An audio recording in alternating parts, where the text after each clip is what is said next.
درود شریف ہو۔ بسم اللہ الحمد للہ وکفى وسلام علی عباده الذین اصطفى اما بعد فاعوذ باللہ من الشیطان الرجیم بسم اللہ الرحمن الرحیم وما ارسلناک الا رحمة للعالمین وقال النبی صلی اللہ علیہ وسلم اصحابی کالنجوم صدق اللہ العظیم وصدق رسوله النبی الکریم ونحن على ذلك لمن الشاهدين والشاكرين والحمد لله رب العالمين۔ اسٹیج پر موجود حضرات علماء کرام، خصوصاً پیکر اخلاق و محبت مناظر اسلام حضرت مولانا عبد الجبار صاحب قاسمی دامت برکاتہم العالیہ، اور فتح پور کی اس خوبصورت نگری سے تعلق رکھنے والے میرے واجب الاحترام بھائیوں، بزرگوں اور دوستوں، آج کا یہ جلسہ جو سیرت النبی اور عظمت اولیاء کے خوبصورت عنوان سے معنون ہے، اس میں تفصیلی خطابات انشاءاللہ اکابر علماء کرام کے ہوں گے۔ میں چند گزارشات کر کے آپ سے اجازت چاہوں گا۔ دعا فرمائیں کہ اللہ کریم صحیح اور درست بات کہنے کی توفیق عطا فرمائے۔ میرے دوستو، میں نے ابھی آپ حضرات کے سامنے ایک آیت شریفہ تلاوت کی، جس میں اللہ رب العزت نے اپنے پیغمبر صلی اللہ علیہ وسلم سے فرمایا کہ اے پیغمبر، ہم نے تم کو سارے جہان کے لیے رحمت بنا کر بھیجا۔ رحمت کے معنی کیا ہے؟ رحمت کے معنی ہے ایسی چیز جس سے اطمینان اور سکون حاصل ہو، یا یوں کہنا چاہیے رحمت کے معنی ہے رأفت، رحمت کے معنی ہے خوشی، رحمت کے معنی ہے اندھیروں کے بعد پیدا ہونے والی روشنی۔ علماء کرام نے رحمت کے بے شمار معنی لکھے ہیں۔ قرآن کریم کا یہ کہنا کہ اے پیغمبر، ہم نے تجھے جہانوں کے لیے رحمت بنا کر بھیجا، یعنی دنیا کے اندر جتنے بھی جہان ہیں ہر جہان کے لیے تو رحمت ہے۔ نباتات کا جہان ہے، حیوانات کا جہان ہے، انسانوں کا جہان ہے، مزدوروں کا جہان ہے، کسانوں کا جہان ہے، عورتوں کا جہان ہے، بچوں کا جہان ہے۔ دنیا کے اندر جتنے بھی جہان ہیں اے پیغمبر، ہر جہان کے لیے تو رحمت ہے، ہر جہان میں تیری روشنی ہے، ہر جہان میں تیری عظمت ہے۔ میرے دوستو، میرے نبی علیہ السلام کی سیرت ایک اتھا سمندر ہے، جس میں اتنی گہرائی ہے کہ کوئی آدمی اس کی تہ تک نہیں پہنچ سکتا، کوئی آدمی اس میں شناوری نہیں کر سکتا۔ میرے نبی کے سیرت کے بے شمار عنوانات ہیں۔ آپ کا دنیا کے اندر آنا یہ بھی ایک عنوان ہے، آپ کا دنیا کے اندر رہنا یہ بھی ایک عنوان ہے۔ آپ جب دنیا میں تشریف نہیں لائے تھے تو دنیا کی کیا حالت تھی، یہ بھی ایک عنوان ہے۔ آپ جب تشریف لائے پھر کیا ہوا، یہ بھی ایک عنوان ہے۔ میرے دوستو، میرے نبی جب دنیا میں تشریف نہیں لائے تھے تو اس وقت دنیا کے اندر مزدوروں کی کیا حالت تھی۔ ایک آدمی پورے دن مزدوری کرتا، اس کو مہینے گزر جاتے، سال گزر جاتے، لیکن اس کو کوئی شخص مزدوری نہیں دیتا تھا۔ مزدور کے لیے کوئی ضابطہ نہیں تھا، اس کے لیے کوئی قانون نہیں تھا، وہ انسان بن کر بھی جانوروں والی زندگی گزارتا تھا۔ لیکن میرے نبی کی اس رحمت کو دیکھو کہ میرے نبی جب دنیا میں تشریف لائے، آپ اپنی محفل کے اندر تشریف فرما ہے کہ ایک شخص نے آ کر آپ سے مصافحہ کیا، اس کے ہاتھ کے اندر نشانات تھے، گٹے پڑے ہوئے تھے۔ میرے پیغمبر نے اس کے ہاتھ کو پکڑا اور پوچھا کہ تیرے ہاتھ کے اندر یہ نشانات کیسے ہیں، یہ گٹے کیسے ہیں؟ اس نے کہا، اے اللہ کے رسول، میں ایک مزدور آدمی ہوں، میں پتھروں کو توڑ کر مزدوری کر کے اپنے بچوں کا پیٹ پالتا ہوں۔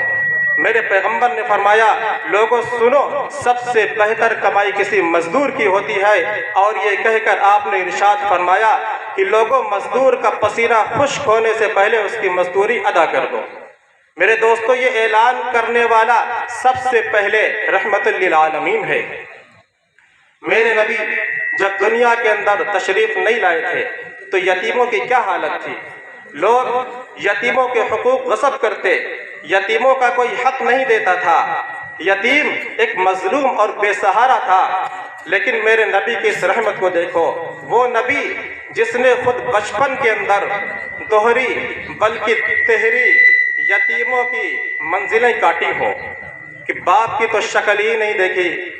جب 6 برس کا سن ہوا تو والدہ بھی چل بسیں، جب آپ 12 برس کی عمر کو پہنچے تو دادا کی شفقت سے بھی محروم ہو گئے۔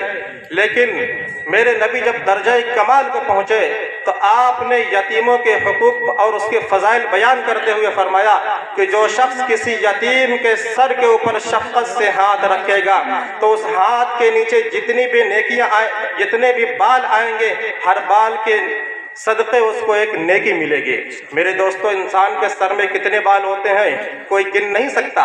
یہ فضیلت بیان فرمائی میرے نبی نے، اور میرے نبی نے یہ بھی ارشاد فرمایا کہ سب سے بہتر مسلمانوں کی بستی وہ ہے جہاں کوئی یتیم بچہ اچھی طریقے سے پرورش پا رہا ہو، اس کو کوئی دکھ نہ ہو، اس کو کوئی تکلیف نہ ہو۔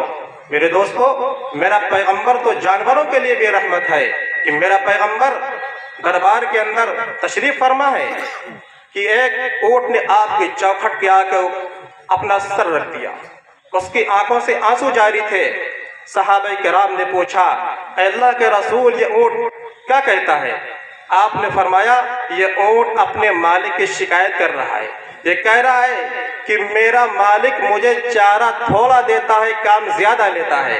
آپ نے اس کے مالک کو بلا کر فرمایا کہ اس سے کام تھوڑا لیا کرو، اسے چارہ زیادہ دیا کرو۔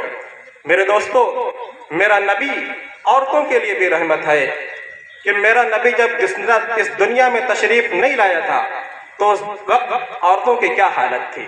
عورتوں کی کوئی حقوق ادا نہیں کرتا تھا، عورت پوری دنیا کے اندر ذلیل و خوار ہو رہی تھی۔ اس وقت دنیا کے اندر 2 بلاک تھے، ایک عرب کا بلاک تھا اور ایک قیصر و کسریٰ کا بلاک تھا۔ دونوں جگہ عورت ذلیل و خوار ہو رہی تھی۔ قیصر و کسریٰ کے اندر عورت کی یہ حیثیت تھی کہ لوگ اس کو شوکیسوں میں کھڑا کر کے اور اس کی حسن کی بولیاں لگاتے اور اس کو شہوت کا نشانہ بنایا کرتے تھے۔ اور عرب کے اندر یہ دستور تھا کہ جو بچی پیدا ہوتی اس کو زندہ دفن کر دیا جاتا تھا، بچی بچتی ہی نہیں تھی۔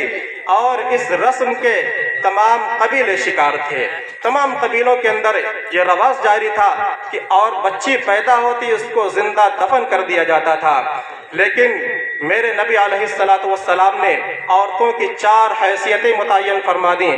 فرمایا عورت اگر تیری بیٹی ہے تو تیری آبرو ہے، تیری بہن ہے تو بھی تیری آبرو ہے، عورت اگر تیری بیوی ہے تو اس کا خرچہ تیرے ذمہ واجب ہے، عورت اگر تیری ماں ہے تو اس کے پیروں کے نیچے جنت ہے۔ میرے دوستو عورت کے پیروں کے نیچے جنت قرار دینے والا سب سے پیارا میرا پیغمبر ہے۔ میرے دوستو اور آپ نے فرمایا عورت ہوس کا نشانہ بنانے کے لیے نہیں ہے، وہ شہوت پوری کرنے کے لیے نہیں ہے۔ جو شخص بری نظر سے عورت کو دیکھے گا کل قیامت کے دن اس کی آنکھوں کے اندر شیشہ پگھلا کر کے ڈالے گا۔ یہ اعلان میرے پیغمبر نے کیا۔ اور میرے دوستو میرے نبی کی سیرت کا ایک عجیب واقعہ، مکہ کا ایک تاریخی واقعہ جس کو بہت سے مورخین نے اور سیرت نگاروں نے لکھا ہے، مولانا علی میاں ندوی نے بھی اس کو نقل کیا ہے، اور ایک ایسا روح فرسا اور ایک ایسا وحشتناک واقعہ جس نے دنیا کی آنکھوں کو چکا چوند کر دیا، ان کی آنکھوں کو خیرہ کر دیا۔ میرے نبی تشریف فرما ہے، ایک شخص آتا ہے اور آ کر میرے نبی سے کہتا ہے، اے اللہ کے رسول مجھ سے ایک بہت بڑا گناہ ہو گیا، اتنا بڑا گناہ ہو گیا، کیا اس کی مجھے معافی مل سکتی ہے؟ آپ نے فرمایا تو نے زنا کیا؟ اس نے کہا نہیں، اس سے بھی بڑا گناہ۔ آپ نے فرمایا تو نے شراب پی؟ اس نے کہتا ہے نہیں، اس سے بھی بڑا گناہ۔ آپ نے فرمایا تو نے چوری کی؟ اس نے کہا نہیں، اس سے بھی بڑا گناہ۔ آپ نے فرمایا تو کہنا کیا چاہتا ہے کہے۔ اس نے کہا اے اللہ کے رسول میرے یہاں خاندان کے اندر یہ رواج تھا، میرے قبیلے کا یہ رواج تھا کہ جو بچی پیدا ہوتی اس کو زندہ دفن کر دیا جاتا تھا۔ میرے گھر کے اندر بھی ایک بچی پیدا ہوئی 14 سال کے بعد میں، اکلوتی بچی، نہ میرا کوئی بیٹا تھا نہ میری کوئی بچی تھی۔ میں نے کہا کہ میں اس بچی کی ماں نے کہا میں اس کو دفن ہونے نہیں دوں گا، میں اس کو چھپا کر کے رکھوں گی۔ چنانچہ وہ بچی میرے گھر میں پڑتی رہی 3 سال کا عرصہ گزر گیا۔ وہ بچی اتنی پیاری تھی، جب میں باہر سے آتا میرے سے سینے سے چمٹ جاتی، میری ساری تھکان دور ہو جایا کرتی تھی۔ لیکن 3 سال کے بعد میری نیت بگڑ گئی، میری نیت کے اندر فتور آ گیا۔ ایک دن میں باہر سے گھر آیا، وہ بچی میرے قریب آنے لگی، میں نے اس کو دھکا دے کر دور کر دیا اور میں نے اس سے کہا چل میں تجھ کو تیرے ماموں کے گھر چھوڑ کر آتی ہوں، ورنہ تیرے قبیلے والے تجھے کل قتل کر دیں گے۔ یہ کہہ کر وہ بچی سہم گئی، اور سہم جانے کے بعد میں نے اس کی ماں سے کہا کہ اس بچی کو تیار کر دو، میں اس کو اس کے ماموں کے گھر چھوڑ کر کے آتی ہوں۔ وہ شخص کہتا ہے میں نے اس بچے کو اپنے ہاتھ میں لیا اور دروازے کے پاس ایک کدال رکھی ہوئی تھی، اس کو بھی میں نے ہاتھ میں پکڑا اور میں پہاڑوں کی طرف جنگل کی طرف چل دیا، اور وہاں جا کر میں نے اس کے لیے گڑھا کھودنا شروع کر دیا۔ جب میں اس بچی کو زندہ درگور کرنے کے لیے گڑھا کھود رہا تھا تو بچی بھی میرے ساتھ گڑھا کھودنے میں شریک ہو گئی، اور جب میرے چہرے کے اوپر دھول لگ جاتی، مٹی لگ جاتی، تو وہ بچی اپنے ننھے ہاتھوں سے اسے جھاڑنے لگتی کہ ابا آپ کے چہرے پر مٹی بھر گئی۔ لیکن مجھے ترس نہ آیا، گڈھا کھد جانے کے بعد میں نے اس بچی کو اس گڑھے کے اندر رکھا اور اوپر سے مٹی کا ایک بڑا تودا اس کے سینے کے اوپر رکھا، ہمیشہ کے لیے اس کی آواز خاموش ہو گئی اور میں نے مٹی ڈال کر اس کی قبر کو برابر کر دیا۔ یہ سن کر میرا پیغمبر کی چیخیں نکل گئی، سارے صحابہ کی چیخیں نکل گئیں۔ میرے پیغمبر نے فرمایا کہ اے نوجوان تو نے بہت بڑا گناہ کیا ہے، بہت بڑا تیرا گناہ ہے۔ اور میرے دوستو یہ ایک واقعہ نہیں ہے، یہ ایک نمونے کے طور کے اوپر واقعہ ہے، ورنہ عرب کے تمام قبیلے اس رسم کے شکار تھے۔ لیکن میرے نبی کی اس رحمت کو دیکھو کہ چند سالوں میں اس قوم کا کیا حال ہو گیا جو اپنی بیٹیوں کو اپنے لیے عارض سمجھا کرتے تھے کہ میرے نبی جب عمرۃ القضاء ادا کرنے کے لیے صلح حدیبیہ کے موقع کے اوپر جانے لگے تو ایک بچی دوڑی ہوئی آئی اور آ کر بھائی صاحب کر کر میرے نبی سے چمٹ گئی۔ یہ سید الشہداء حضرت حمزہ رضی اللہ تعالی عنہ کی بچی تھی جو آپ کے چچا تھے اور جنگ احد میں شہید ہوئے تھے۔ اب اس بچی کی پرورش کے لیے صحابہ کرام میں مقابلہ شروع ہو گیا۔ حضرت علی نے فرمایا اے اللہ کے رسول یہ بچی مجھے ملنی چاہیے، اس کی پرورش کا میں زیادہ حقدار ہوں۔ حضرت جعفر نے فرمایا اے اللہ کے رسول اس بچی کی خالہ میرے گھر ہے، یہ بچی مجھے ملنی چاہیے۔ ایک آزاد شدہ غلام زید ابن حارثہ نے فرمایا اے اللہ کے رسول اسلام کے رشتے سے میں اس کا بھائی ہوں، یہ بچی مجھ کو ملنی چاہیے۔ یعنی جو لوگ اپنی بچیوں کو اپنے لیے عار سمجھا کرتے تھے، زندہ دفن کر دیا کرتے تھے، ان میں ایک یتیم بچی کی پرورش کے لیے مقابلہ شروع ہو گیا۔ یہ ہے میرے نبی کی رحمت۔ اور میرے دوستو میرا نبی تو وہ رحمت ہے، اگر واقعات سنائے جائے تو ساری رات گزر جائے لیکن ان واقعات کا قصہ ختم نہیں ہوگا۔ مولانا علی میاں ندوی علیہ الرحمہ 6 صدی مسیحی کا نقشہ کھینچتے ہوئے فرماتے ہیں کہ 6 صدی مسیحی میں پوری نسل انسانیت اپنی افادیت ہو چکی تھی، انسانوں سے آباد ملک جانوروں کے جنگل بن گئے تھے، چھوٹی مچھلی بڑی کو نگل رہی تھی، طاقتور کمزور کو کھا رہا تھا، عام انسان غلامی کے لیے، شہنشاہ اور عمراء صرف عیش و عشرت کے لیے زندہ تھے۔ مولانا فرماتے ہیں کہ آپ تاریخ زوال روما پڑھیے، تاریخ اخلاق یورپ پڑھیے تو آپ کو پتہ چلے گا کہ ہماری اس دنیا میں عیش و عشرت کے کیسے کیسے نقشے تھے کہ امیروں کی دعوت میں غریبوں کے جسم کی مشالیں جلتی تھیں، یعنی غریبوں کو کھڑا کر کے تیل چھڑک کر ان میں آگ لگا کر روشنی کی جاتی تھی، اس روشنی میں بیٹھ کر عمراء شہنشاہ کھانا کھایا کرتے تھے۔ یہ تھے اس وقت کے نقشے۔ ہمارے اس دنیا میں ظلم کی کیسی کیسی داستانیں اور کیسے کیسے واقعات ہوئے۔ کوئی سکندر اور سیریز بن کر دنیا کو تہتے کر رہا تھا، کوئی نیرو کے روپ میں روم کو آگ لگا رہا تھا۔ غرض ہوس ملک گیری میں دنیا کے ایک سرے سے دوسرے سرے تک کبڈی کھیلی جا رہی تھی، ساری دنیا میں فساد عام تھا اور بڑی بات تو یہ تھی کہ برائیوں کو ہنر سمجھا جا رہا تھا۔ برائیوں تو ہر دور کے اندر رہی، لیکن یہ دور ایسا تھا کہ برائیوں سے لڑنے والا، ان سے پنجہ آزمائی کرنے والا کوئی نہیں تھا۔ بے شک شاعر تھے، فلسفی تھے، ادیب تھے، پہلوان تھے، لیکن برائی کی کلائی مروڑنے والا کوئی نہیں تھا۔ سب پر سختہ طاری تھا، اور گویا دنیا زبان حال سے اللہ کے یہاں یہ شکایت کر رہی تھی کہ اللہ ہمیں ختم کر دیا جائے، ہماری اب ضرورت نہیں رہی ہے۔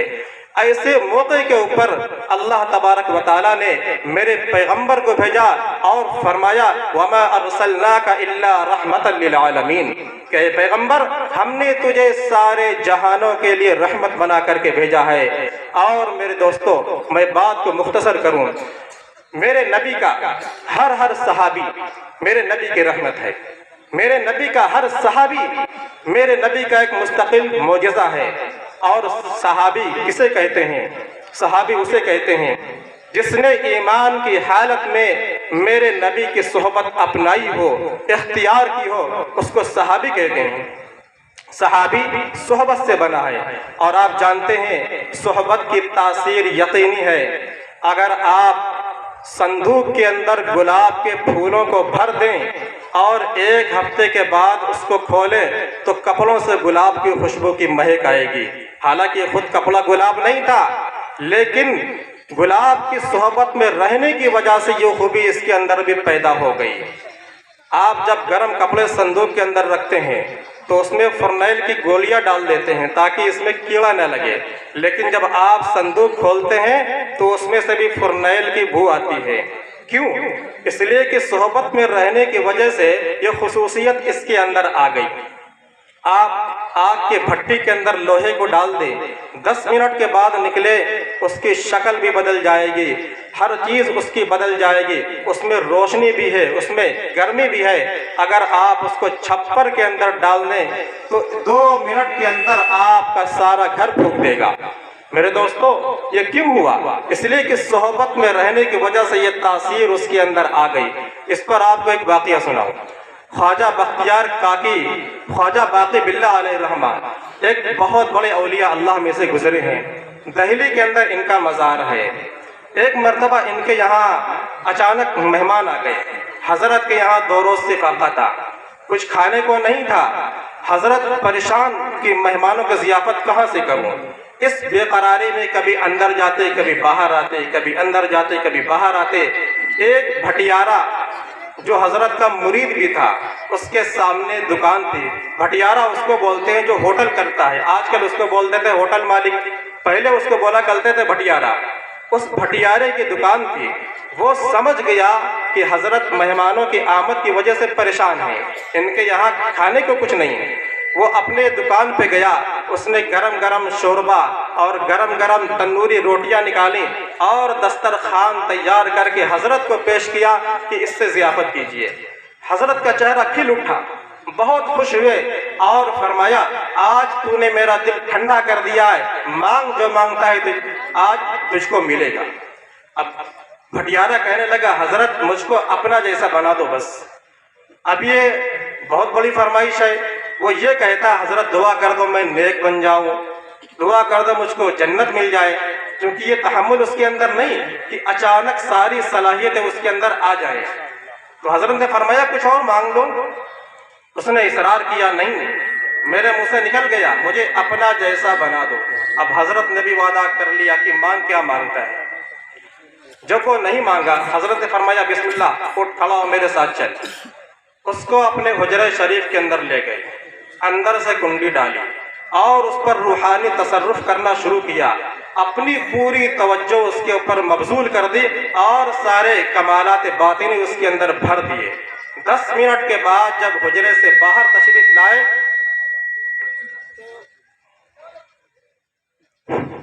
تو 2 باقی باللہ تھے، دونوں کی شکل ایک جیسی، دونوں کا روپ ایک جیسا، دونوں کا رنگ ایک جیسا، دونوں کی شکل ہو بہو ایک جیسی ہو گئی۔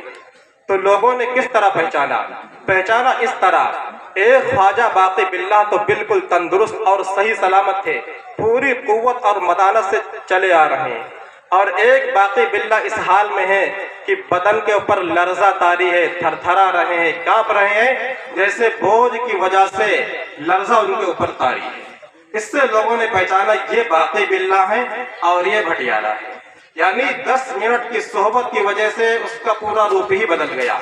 الغرض وہ حضرت کے کمالات کا تحمل نہ کر سکا، چند روز کے بعد وہ انتقال کر گیا، لیکن بہت بڑا مقام پا گیا۔